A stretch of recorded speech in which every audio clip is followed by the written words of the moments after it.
Today we're going to look at innovation and progress in Frankenstein and Never Let Me Go. This is for the Edexcel English Literature A-Level Paper 2, Prose Studies, Science and Society. As always, we need to start by defining the concept, and in this case we've got two keywords. If you find that you have two different keywords in the question, even if they are related to each other, it's important to define them separately and not to consider them simply a phrase where the two ideas are bolted together. So let's pull apart innovation from progress to begin with. So I've got two defined parts for innovation. Innovation often involves the creation of a new method, idea or product. And innovation involves a change to the status quo. So the status quo means the situation as we have it currently, before the point of innovation. And so what is progress? Well, you can define this in lots of ways. I'm going to say that progress involves moving society forwards, and progress should mean a benefit to the human experience. So I'm going to take these four ideas and put them in the middle of the chart with our two key texts either side. And now it's time for you to pause this video and think, how would you link these ideas to Frankenstein and to Never Let Me Go? And here's an example of what you might have done. Innovation, the new method, idea or product. How does that apply to Frankenstein? Well, clearly it's in the creation of the creature. So overcoming death and creating a perfectly designed being. However, this beauty is not realised in the product itself. Does this bring about some kind of change to the status quo? Well, certainly it's Victor's intention to bring about a change to the status quo. Whether or not this is actually realised is debatable. So you can see where the debate is happening in Frankenstein between the intention and the realisation of the innovation. So what does Frankenstein intend? Well, he intends to overcome the human limitation of mortality. This is prompted by the death of his mother. He also wants to overcome the human limitation of the reliance on the female for procreation. So you might have read an article about the usurpation of the female, and this could be supported by the text by looking at the psychosexual issues that he has related to Elizabeth. He also wants to overcome the human limitation of fertility. On the side of progress, does Victor end up moving society forwards? Well, no, definitely not. So why? We need to question. Well, part of it is a thwarted intention. So he had the potential to build a stronger and more intelligent race of people, but there was an awful lot of danger and risk with that.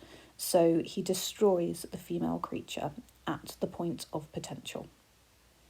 Also, fundamentally, society does not move forwards when faced with his first creature because of the appearance of his creature. Society is afraid of the creature and therefore cannot benefit from him. There's a very, very small amount of benefit where the creature interacts with the de Lacys, specifically the blind older Mr. de Lacy. And you might want to look at that for an inkling of potential, the potential that the creature could have brought to society, however it's thwarted. So, does Victor's innovation progress and benefit the human experience? Well, no. So why is this? Well, the outcome is not within the control of the creator. The destructive path that the creature takes and the potential destruction that Victor foresees in the creation of the female creature means that ultimately, no, human beings only suffer as a result of this innovation. They do not progress. So comparing with Never Let Me Go, what is the new method, idea or product? Well, it's the clone, a perfectly designed group of beings whose health and donor matching is ensured. So the clones are created as a means to cure disease and to extend life. So how does this change the status quo? Well, yes, it does. It's not just a potential change, it's an actual change, a fully realised change. They do allow humanity to overcome the human limitations of diseases, several diseases, and they do overcome premature death. So does this clone technology move society forwards? Well, human society does benefit, but at a great moral cost, in effectively sanctioning clone genocide. and clone society clearly does not benefit. So there's a clear question here of benefit for whom and whose society. Does this progress and benefit the human experience? Well, ultimately, yes, because the outcome is within the control of the creator, unlike Frankenstein, and arguably the role of the guardians as well, as controlling forces, determining the clones' lives. So humans can benefit, but it is clearly at the expense of the clones. So we can cluster these potentially. The first point, I'm going to collapse innovation, the new method, idea, product that brings about the change to the status quo into one idea, and then keep moving society forwards and benefiting the human experience separately. You could make a different clustering if you wish, or you could just leave it as 4. But because my mission is always to create 3 bridges, here are the 3 bridges that would result as determined by the previous clusters. Both novels involve scientific innovation, a new method, idea or product that brings about a change to the status quo. Secondly, both novels question the extent to which this leads to progress in the form of moving society forwards.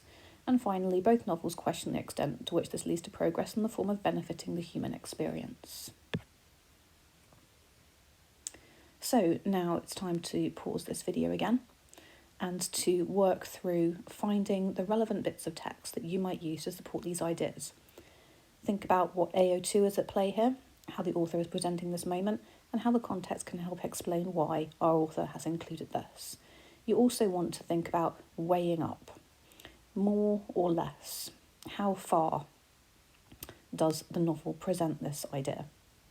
Pause the video now and then play it again once you've collated your ideas. I have done this stage for you today as well, so I'm going to zoom in because you can see that it ended up rather small. So if we think about Frankenstein and the creation of the new method, idea or product, the creation of the creature, I've got several quotations for you to think about here. First of all, we've got the inspiration for the innovation. What spurs Victor into this? I think this is quite an interesting quotation from Waldman. The labours of men of genius, however erroneously directed, scarcely ever fail in ultimately turning to the solid advantage of mankind. So that's clearly not true at all in this novel, is it? So I've put the AO2 here in red. What's happening in this quotation? Well, this is certainly tapping into Victor's egoism, and perhaps a comment on the egoism of scientists during this period to proceed regardless of consequence, and the statement is deeply ironic. Then if we have a look at Victor's actual creation of the creature itself, we might see that we've got a semantic field going on here. He talks of miracles, of being exalted, the process of giving life, and then once the creature actually wakes up, he exclaims, "Great God," largely because of his disappointment. But we can clearly see a semantic field, the creation seen from Genesis, however, rather than God looking upon what he has made and seeing that it is beautiful, ironically, Victor looks upon what he has made and sees that it is ugly. So why is Shelley exploring all of this? Well, if we look over to our AO3, the characterisation of Waldman and the characterisation of Victor as scientists, men of their age, Shelley's arguably engaging with this idea of the Enlightenment period that saw the questioning of old religious assumptions and the rise of science to provide answers. And clearly she's questioning whether or not the Enlightenment period, devoid of religious, moral foundations, is going to be sufficient, or whether in fact it's going to be rather dangerous. Then we've got this idea of usurping the role of God. When the novel was first published, it was considered blasphemous and caused much consternation. So she's clearly challenging previously accepted religious ideas, as well as questioning the role of the Enlightenment. If we look at the matching idea in Never Let Me Go then, we need to look at the very end of the novel, the big revelation made by Miss Emily, that these perfectly designed clones have achieved the extension of human life and improved the human condition in many, many ways. And she explains here how that came about in the early 50s and the great breakthrough of science, which went largely unchecked. So you can see that that's very, very similar to what's going on over here in Frankenstein. What Waldman is advocating is an unchecked scientific form of innovation and progress, and he's saying that that's totally morally acceptable, that we don't need to consider the implications. This is exactly what the society, the dystopian society that Ishiguro has created in The End of Never Let Me Go, also does.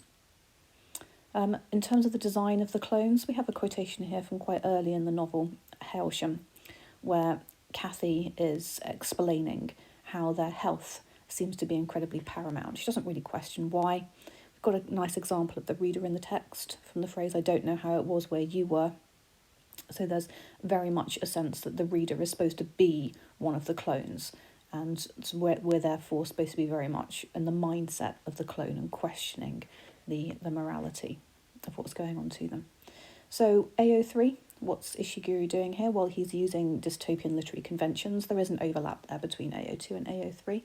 And he's commenting on the rapid rise of technological innovation that occurred in the modern world in general, but specifically in the form of clone technology that was emerging in the 1990s.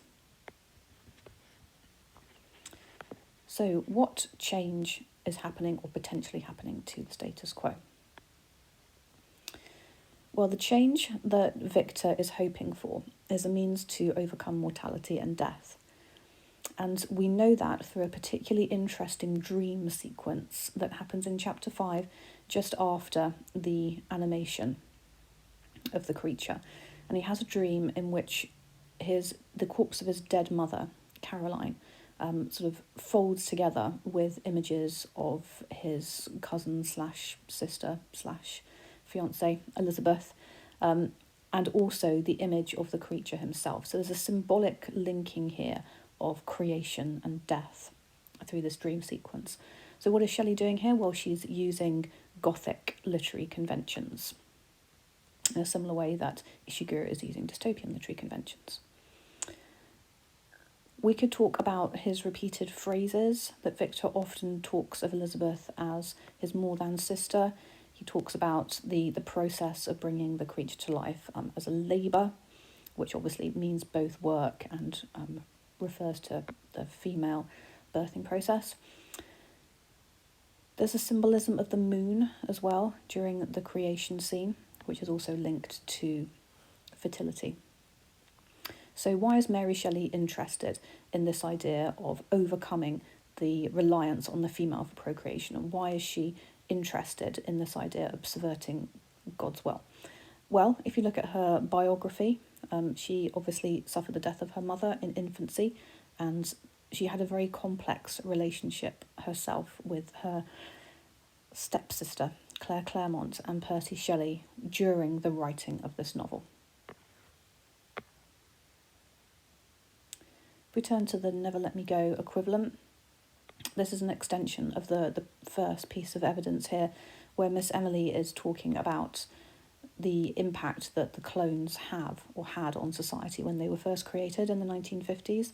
So people did not die from cancer, motor neurone disease, heart disease. This listing, this revelation at the end of the novel clearly shows that the clones have had a massive positive impact on human society. And again, this is the rapid technological innovation of the modern world that Ishiguro is commenting on, but clearly comes at a great cost.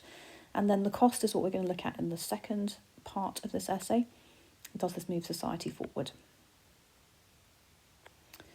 Well, we've got two quotations here from Frankenstein. First one is the prevention of the impact on society due to the destruction of the female. So this is the moment where he destroys the female because he is terrified of what, if it was allowed to exist, what that could lead to. And then we've got the second quotation here is much earlier in the novel. This is the creature's narrative voice, where he's explaining how society treats him. It's quite a useful quotation. It's very eloquently put. It clearly shows his kind of sophistication and intellect and the barbarism of society. So how society cannot cope with the creature and therefore cannot benefit from him. So what is Shelley doing here? Well, again, this is all about questioning the Enlightenment. Scientific innovation can be out of step with entrenched beliefs and fears. And also we've got a reference here to the assumption that appearance is somehow a reflection of character. That's what she's commenting on. So this, again, is part of the end of Never Let Me Go, where we think about, where Miss Emily here talks about the moral implications for society. There was no going back, however uncomfortable people were about your existence. The overwhelming was concern for their own children, their spouses, their parents, their friends. They tried to convince themselves you weren't really like us, you were less than human, so it didn't matter. So there's lots and lots in that quotation there. This is a comment on the utilitarian philosophical ideas that are triumphing in this dystopia and why they're triumphing. So very much critiquing the utilitarian philosophical view that human society is benefiting, but at a great moral cost, and clone society clearly is not. And you could, if you wanted to, have some extra quotations in there about the impact of the donations and Ruth's pain, for example, in the build-up to her death. And finally, we've got progress benefiting the human experience, how the outcome is not under the control of the creator, and the great destructive actions and destructive potential of the creature and the female creature. Nothing in human shape could have destroyed the fair child. He was the murderer. So this is the first killing. This is Victor's comment on the death of William. He then goes on to use a plethora of nomenclature like monster and fiend and devil to describe the creature. So quite a lot's going on here. Clearly the difference is being set up between the creature and humanity, and the creature is totally outside the control, has taken on a force totally independent of his creator, and this is definitely not benefiting the human experience. He becomes a murderer. You could look at any of the murders that the creature commits, and then the potential for greater murder that terrifies Victor. So what is Shelley investigating here? Well, this has more to do with this idea of nature versus nurture. Victor imagines that the creature is intrinsically evil rather than being made so by his interaction with society, because he imagines that a future race would also be equally evil. And he deems him monster and fiend as if this is something like inherent within him, ignoring the vast focus in the creature's own narrative in the middle of the novel that really showed that it was society that made him so. So on the other side, we have got, rather than out of control creatures, we've got very much under control creatures, and that control is vital to the benefit of the human experience. We've got Miss Lucy's revelation at the beginning of the novel, really spelling out for the clones a section which is mired in obfuscation, where they're not told a huge amount, and yet here she reveals what they're for and how they're designed. And then you can see the impact of this towards the end of the novel, when the clones are adults and going through the donation process, that they simply accept this indoctrination. So the characterisation of the clones and the characterisation of Miss Lucy are vital there. So what is Ishiguro commenting on? Well, again, it's the utilitarian philosophical ideas that are triumphing, and also the power of indoctrination, so achieved by many totalitarian regimes, including Nazism, but it's about the power of brainwashing and propaganda and how effective that has been.